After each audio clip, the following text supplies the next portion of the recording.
Є мить, коли світ навколо стихає. Ти перестаєш чекати, що тебе зрозуміють, і починаєш бачити, справжня сила народжується не в словах, а в тиші. Це відео про шлях стоїка після внутрішнього пробудження, про те, як перестати шукати підтримку назовні і знайти опору в собі, як не демонструвати силу, а стати нею.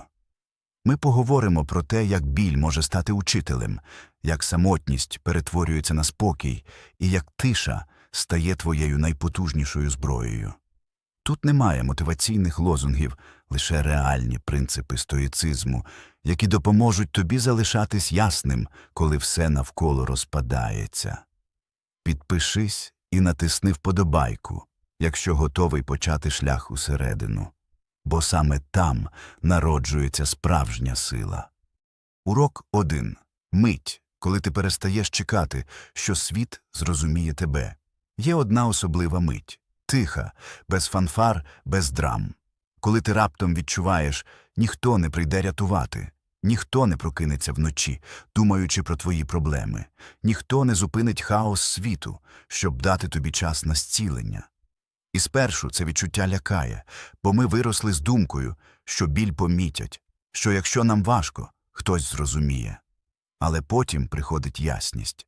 Світ не злий, він просто не зупиняється. У цій тиші народжується щось нове. Сила, яка не просить дозволу, не благає, не пояснює, не чекає схвалення. Вона просто є. Це момент, коли ти перестаєш грати роль. Більше не намагаєшся виглядати впевнено, не чекаєш, що тебе зрозуміють. Просто робиш те, що мусиш. Бо більше ніхто цього не зробить. Стоїки знали це давно. Вони вірили, сила починається там, де вмирають очікування.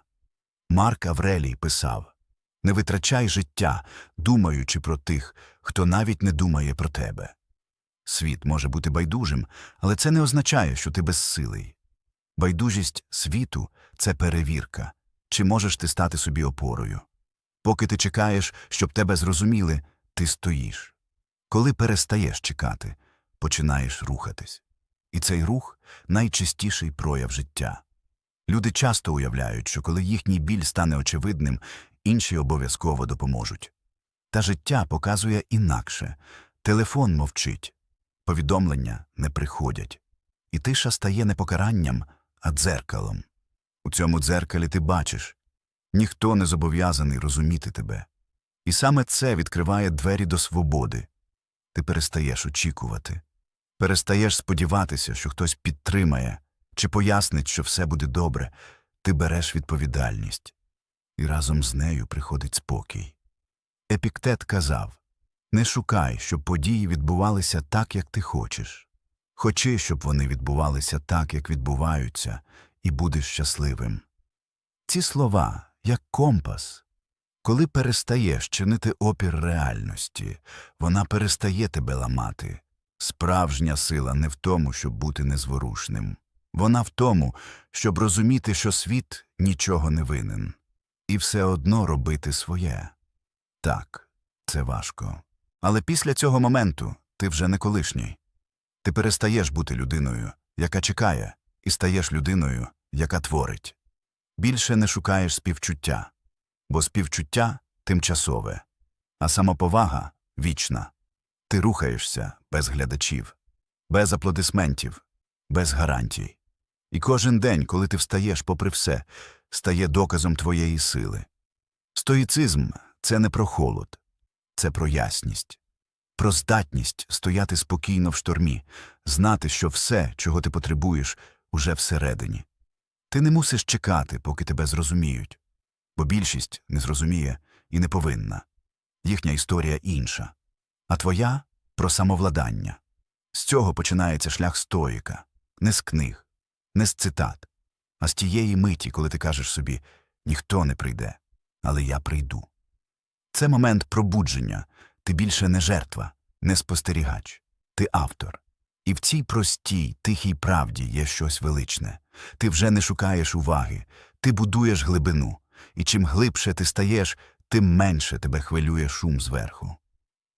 Якщо ти відчуваєш, що настав твій час прокинутись, Напиши в коментарях «Я прийшов сам».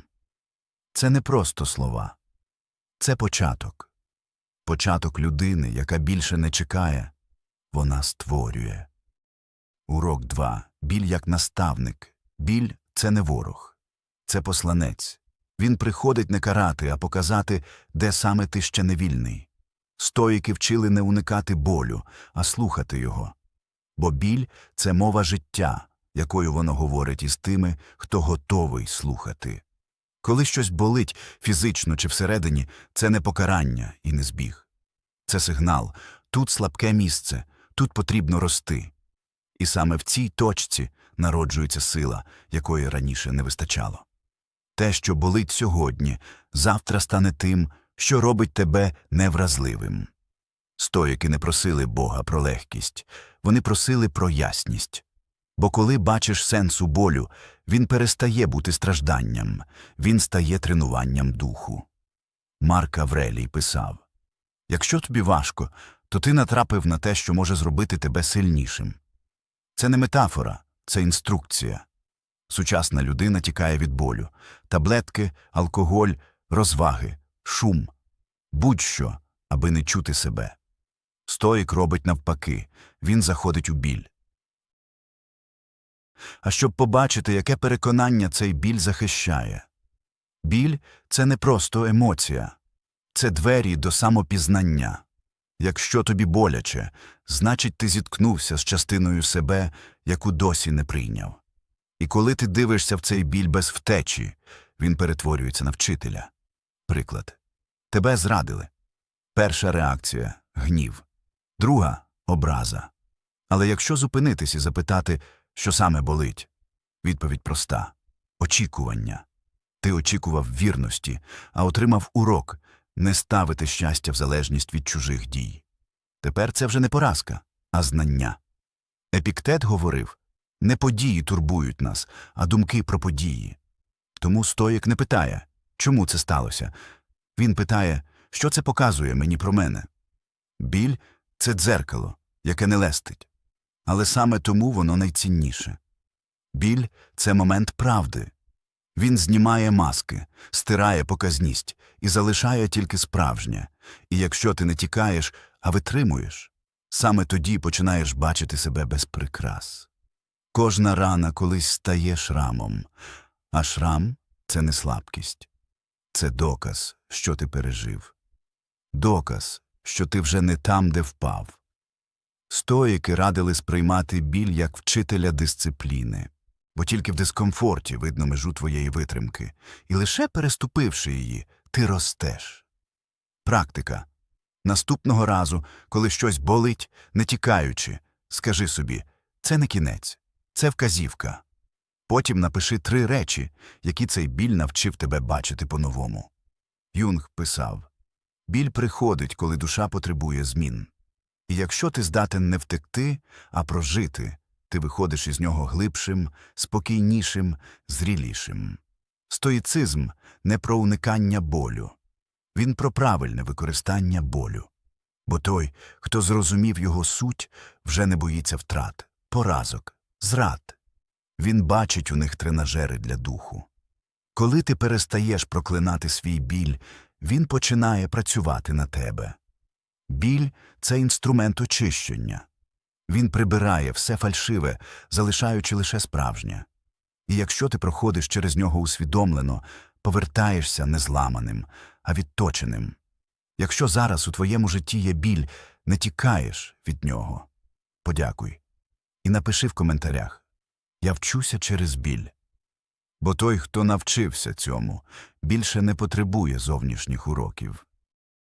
Урок 3. Справжня сила народжується в самодостатності.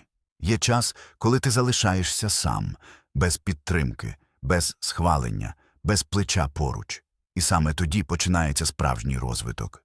Бо лише в самотності видно, хто ти є насправді. Поки тебе підтримують, ти рухаєшся по інерції. Коли ж опора зникає, ти або падаєш, або стаєш собі опорою. І ось цей вибір ключовий. Більшість не проходить цю точку. Вони чекають, щоб хтось повернувся, щоб хтось сказав «я поруч». Але стоїк не чекає. Він знає, якщо ти покладаєшся лише на зовнішнє, ти вже вразливий. Епіктет говорив, ти маєш владу тільки над своїм розумом, а не над тим, що роблять інші. Це не фраза для цитатника, це принцип, який перетворює людину. Ти не можеш контролювати чужу поведінку, але можеш контролювати, як ти реагуєш. І саме в цьому сила.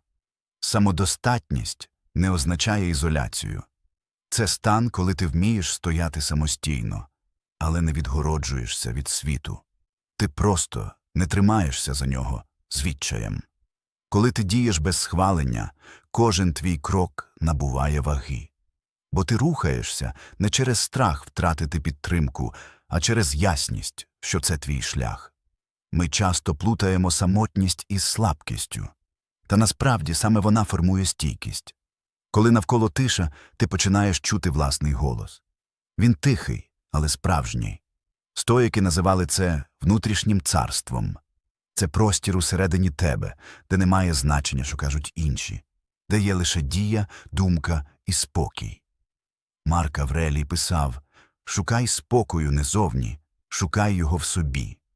І ці слова, як мапа для розуму, який нарешті перестає шукати опору назовні. Коли ти навчився стояти сам, будь-яка підтримка, що приходить, стає приємним бонусом, а не умовою виживання. Ти не потребуєш схвалення, щоб відчувати цінність власного шляху. Світ не зобов'язаний підтримати тебе. Але якщо ти підтримуєш себе сам, тебе вже неможливо зупинити. Поступово ти починаєш довіряти собі. Ти не питаєш, чи правильно я роблю. Ти просто робиш. І навіть якщо помиляєшся, береш відповідальність і рухаєшся далі. Самодостатність – це не байдужість, це зрілість. Це здатність сказати «я продовжу», навіть якщо ніхто не повірить. Бо віра в себе – не емоція. Це рішення. І щоразу, коли ти приймаєш це рішення, ти стаєш сильнішим. Коли ти перестаєш вимірювати свій рух чужими реакціями, з'являється щось цінніше за схвалення – спокій. Ти знаєш, що робиш те, що потрібно, навіть якщо ніхто цього не бачить. І цей спокій не холодний. Він теплий, мов внутрішнє світло, що не гасне навіть у темряві. Самодостатність – це коли ти не тікаєш від самотності. Бо розумієш, саме вона дає ґрунт, на якому виростає гідність. Ти вже не чекаєш, щоб тебе підштовхнули.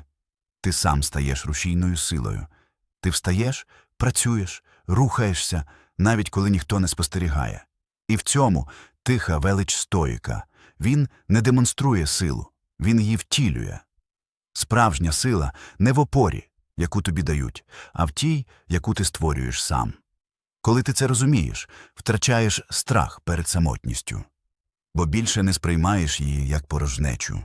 Вона стає твоєю майстернею. Там, де раніше було «мені потрібен хтось», з'являється «я можу сам». І з цього моменту ніхто вже не може тебе зламати. Якщо ти зараз проходиш цей етап, напиши в коментарях «Я мій власний опір». Це не просто слова. Це твій внутрішній договір із собою. І кожного разу, коли ти його пам'ятаєш, світ уже не має влади над тобою. Урок 4. Тиша як форма сили. Ми живемо в епоху шуму. Кожен хоче бути почутим, поміченим, підтвердженим. Але чим більше крику навколо, тим слабше чутно власний голос. Стоїки знали, той, хто не вміє мовчати, не вміє думати. Тиша – це не втеча, це контроль. Це момент, коли ти перестаєш пояснювати, чому тебе не зрозуміли, і просто робиш своє, без виправдань, без свідків, без шуму. Справжня сила не в словах. Вона у здатності витримати паузу. Більшість реагує, як тільки щось болить. Хтось виправдовується, хтось нападає, але стоїк спостерігає. Він дозволяє емоції з'явитись, але не дозволяє їй керувати. Коли все всередині кричить «відповідай», стоїк робить 3 кроки. Метод «тиша 3-2-1». 3 глибокі вдихи. Дай тілу час повернути контроль над розумом. 2 питання собі. Що я зараз можу контролювати, що я маю відпустити. Одна дія без пояснень. Тиха, але правильна. Усе. Це простий алгоритм, який зупиняє емоційну лавину і повертає тобі владу над собою. Ми звикли говорити, щоб полегшити біль. Але біль не завжди потребує глядачів. Іноді мовчання – це спосіб дати йому пройти. Біль – не сцена, це зал тренувань. Кожен раз, коли ти стримуєш бажання все виговорити, всередині росте м'яз самоконтролю. Сенека писав: «Найбільше нещастя – не зустріти труднощів, бо без них ти не пізнаєш себе». Тиша – це саме така трудність.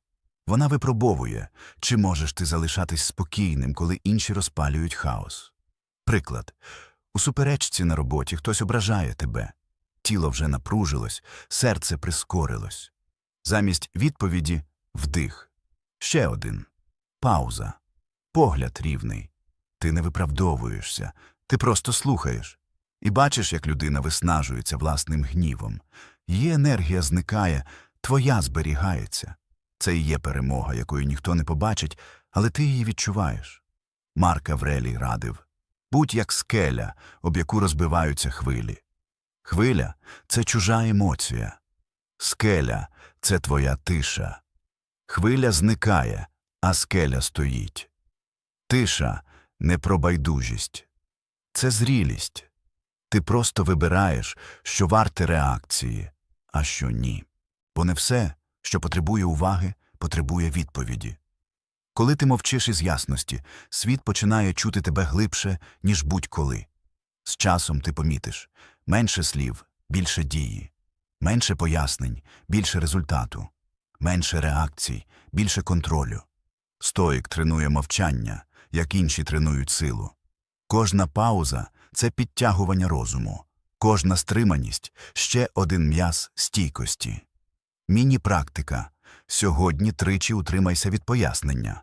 Не доводь, не виправдовуйся, просто зроби. Увечері запиши, що змінилось у відчуттях. Бо тиша – це не відсутність звуку, це присутність розуму. У ній ти чуєш, що важливо, і вперше за довгий час – себе. Світ поважає не тих, хто говорить найгучніше, а тих, хто залишається спокійним, коли всі інші втрачають контроль. Урок 5. Відторгнення як очищення. Є біль, який не спалює, він очищає. Це біль відторгнення. Ти розкриваєш серце, говориш чесно, а у відповідь – тиша. Чи ще гірше – байдужість. І перша реакція завжди однакова. Мабуть, зі мною щось не так. Ми шукаємо вину в собі, бо нас навчили, що любов і прийняття треба заслужити. Але стоїк дивиться глибше. Він знає, відторгнення – це не покарання, це фільтр. Світ не завжди реагує так, як ти сподіваєшся. Іноді люди не розуміють тебе не через злість, а просто тому, що ти перестав відповідати їхнім очікуванням. Вони бачили одну версію тебе, а ти виріс і став іншим. І тепер ти вже не вписуєшся у їхнє розуміння комфорту. Тому вони відходять. А ти залишаєшся і думаєш, що це втрата. Але ні, це очищення. Стоїцизм учить приймати природний хід подій. Марк Аврелій писав, що стоїть на шляху, стає шляхом. Те, що сьогодні здається ударом, завтра виявляється благословенням. Бо відторгнення забирає не твою цінність, воно прибирає шум. Все, що не твоє, все, що тимчасове, все, що трималось на ілюзіях, зникає. І на цьому місці з'являється простір. Чистий, твердий, справжній. Відторгнення – не вирок. Це знак, що ти вийшов за межі старих декорацій. Подумай, як часто ти залишався у стосунках, у колі, у спільноті, де тебе не бачили, просто через страх бути сам. Але жодна справжня сила не народжується серед фальші. Їй потрібна тиша, їй потрібен простір. Іноді навіть самотність. Коли тебе не приймають, це шанс перестати доводити.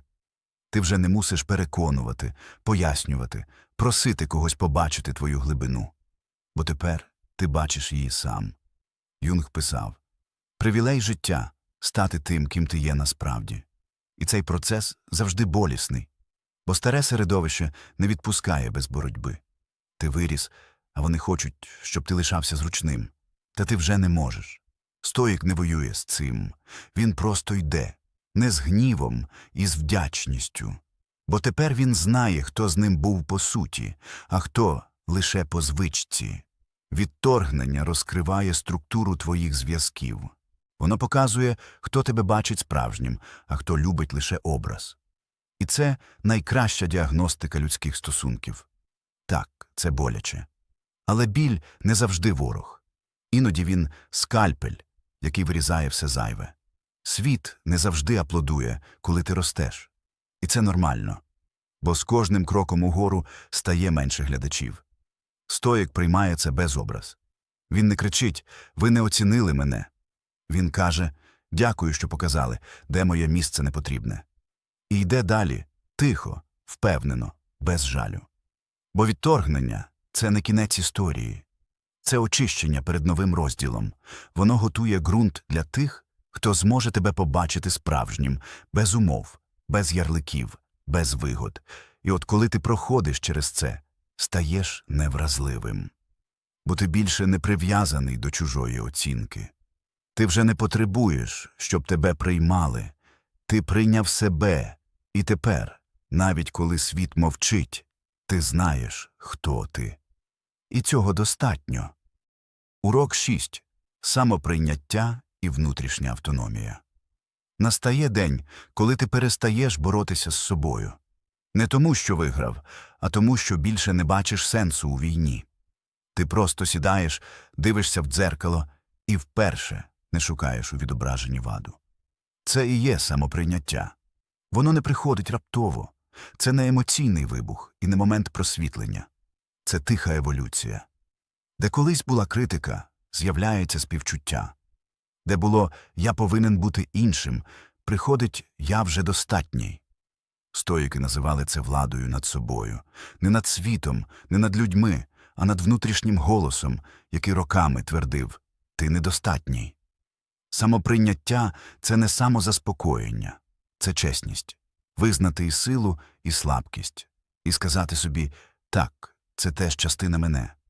Бо тільки той, хто бачить себе цілком, може керувати собою цілком.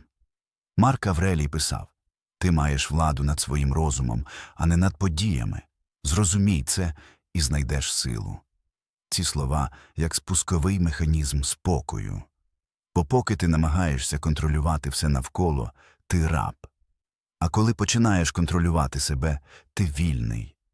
Свобода не приходить ззовні. Вона починається в момент, коли ти перестаєш воювати зі своїм відображенням. Ми звикли вимірювати себе чужими стандартами, порівнювати, змагатись. І весь цей час забували головне. Ніхто не живе твоє життя, окрім тебе. Жодна людина не знає твій біль, твої страхи, твої перемоги так, як ти сам. Тому твоє завдання – не доводити, а приймати, не копіювати, а пізнавати, не виправляти себе під шаблони, а розкривати те, що вже є. Юнг казав, найстрашніше – прийняти себе повністю. І справді, спочатку це здається неможливим, бо самоприйняття – це зустріч із власною тінню. Ти бачиш частини, які довго ховав – сумнів, гнів, слабкість, страх. І не відвертаєшся, просто дивишся і не тікаєш. Тут і народжується автономія, бо коли ти перестаєш залежати від чужого судження, страх зникає. Ти не потребуєш дозволу, щоб бути собою. Не боїшся осуду, бо вже не судиш себе. Стоїчна автономія – це стан внутрішнього стрижня, коли зовнішні події не руйнують, а просто проходять повз. Ти відчуваєш біль, але не стаєш його частиною. Ти чуєш шум світу, але вмієш зберігати тишу всередині. Коли ти прийняв себе, ти вже не шукаєш, щоб тебе прийняли інші. Ти більше не женишся за визнанням. Не витрачаєш енергію на доведення, бо сам факт твого життя – уже доказ. Ти просто живеш у гармонії з тим, що колись відкидав. Це новий рівень спокою, не поверхневий, а глибинний. Коли буря навколо, а ти залишаєшся твердим. Не з гордості, з ясності. Автономія – це коли ти можеш бути серед людей, але не губити себе в натовпі. Любити, але не втрачати межі. Слухати, але залишати право на власну думку. І тоді ти перестаєш бути реакцією. Ти стаєш джерелом. Не віддзеркалюєш світ, а випромінюєш спокій. Стоїки вважали, що саме в цьому полягає найвища форма влади – не керувати іншими, а бути господарем власного розуму. І коли ти доходиш до цього стану, страх більше не тримає. Сумнів не паралізує. Ти відчуваєш свою вагу, але не несеш її з тягарем. Бо тепер кожен день – це не боротьба, а вираження. Самоприйняття – це не кінець шляху.